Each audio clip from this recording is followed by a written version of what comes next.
It has also been a dramatic day for the administration's policy on Ukraine. President Zelensky today expressed regret for how his Oval Office meeting with President Trump melted down on Friday, and he echoed President Trump's language about hoping to end the war and signed an economic deal.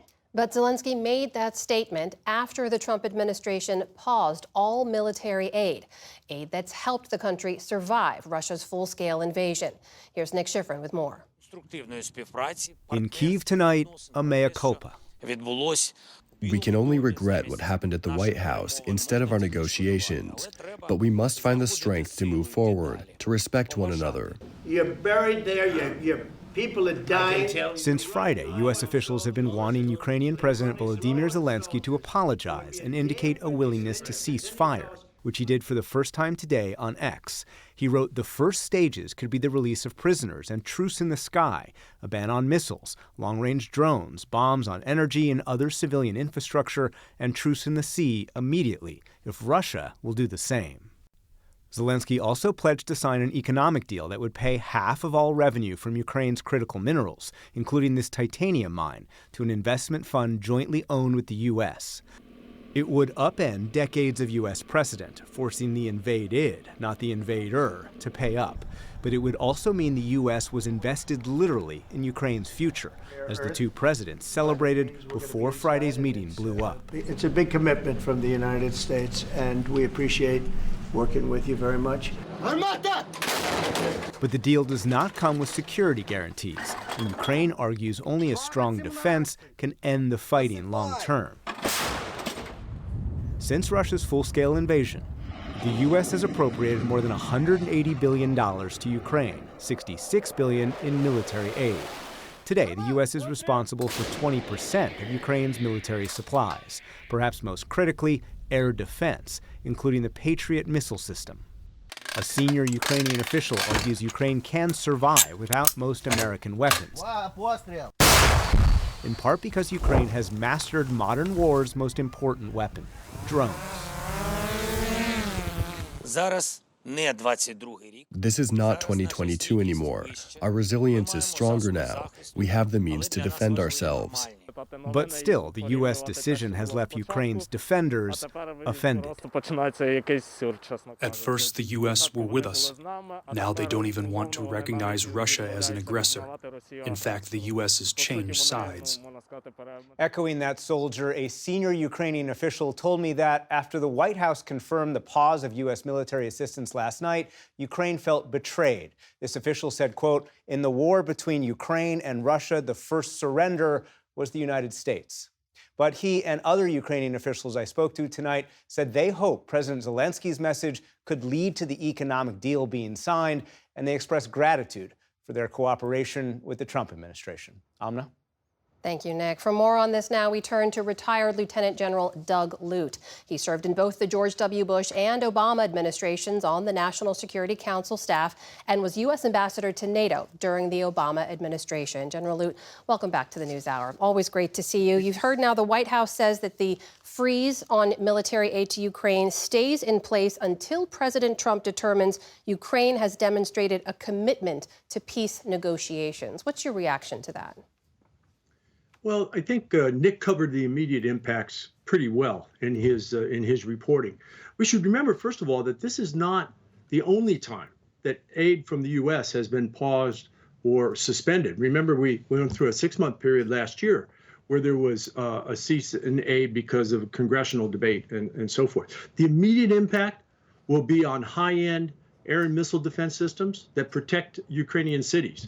And as Nick reported, the Patriot missile system is probably first and foremost there. But also there's very sensitive intelligence sharing that's been going on, and intelligence gathered from very sensitive collection sources. So it'll be interesting to see if that sharing also ends. There are 3 things that will somewhat moderate or mitigate the impact of this U.S. pause. First of all, Ukraine has ramped up its own indigenous defense industrial base. They produced a million drones on their own last year, and drones now dominate the battlefield. The Europeans can cover some of this gap as the U.S. departs. And then finally, it very much depends on the battlefield dynamic. Does the tempo of the war remain the same, or is there hope for a ceasefire, which would mean that the gap is less significant? General Lute, is the U.S. asking enough of Russia in all of this to get them at the negotiating table? I think this is one of the curious dimensions of the Trump approach, which seems to be removing leverage from Russia and pressuring Ukraine. You saw just a couple weeks ago that the defense secretary announced 3 no's with regard to leverage on Russia. So no U.S. troops as a part of a ceasefire enforcement arrangement, no return of Ukrainian occupied territory, sovereign territory, and no hope that Ukraine will join NATO. That's curious because typically in the pre-negotiation phase, the sides try to gather leverage, to assemble leverage, rather than sacrifice it. We've also heard these repeated demands from U.S. officials of gratitude, more gratitude from President Zelensky. It came up in the White House meeting. It's come up since then. What do you make of that? Is that a productive tack to take with an ally? Well, perhaps it would be if it were true, but it's simply not true. I mean, I don't know of a single public engagement with Americans or with European allies or with the United Nations where President Zelensky has not started with making the point, begun his engagement with gratitude and thanks. So I just don't think it's accurate. President Zelensky seems to want, in these talks, security guarantees up front first, and then to talk about negotiations and a ceasefire. President Trump and his team want to talk about the ceasefire first. For a war that's now in its 3rd year, what's wrong with that approach? Well, President Trump has said security is the easy part.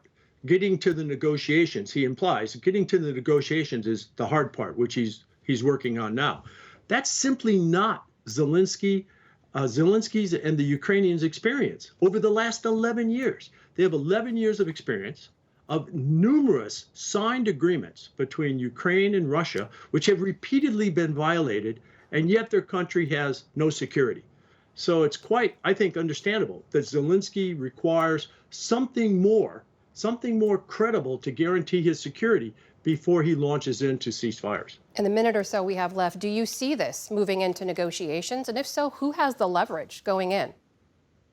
Well, leverage is a big thing now. And as we've already discussed, I think we've unnecessarily sacrificed some of our leverage up front. I found Zelensky's statement today as very interesting. He offered some good ideas. What would, in typical terms, be called confidence-building measures. So the exchange of prisoners, a ceasefire, long-range strikes on both sides, a ceasefire at sea. So if these sorts of introductory measures, beginning measures can be set in place, then maybe we can build some momentum towards talks. Retired Lieutenant General Doug Lute. General Lute, thank you for your time. Always good to speak with you.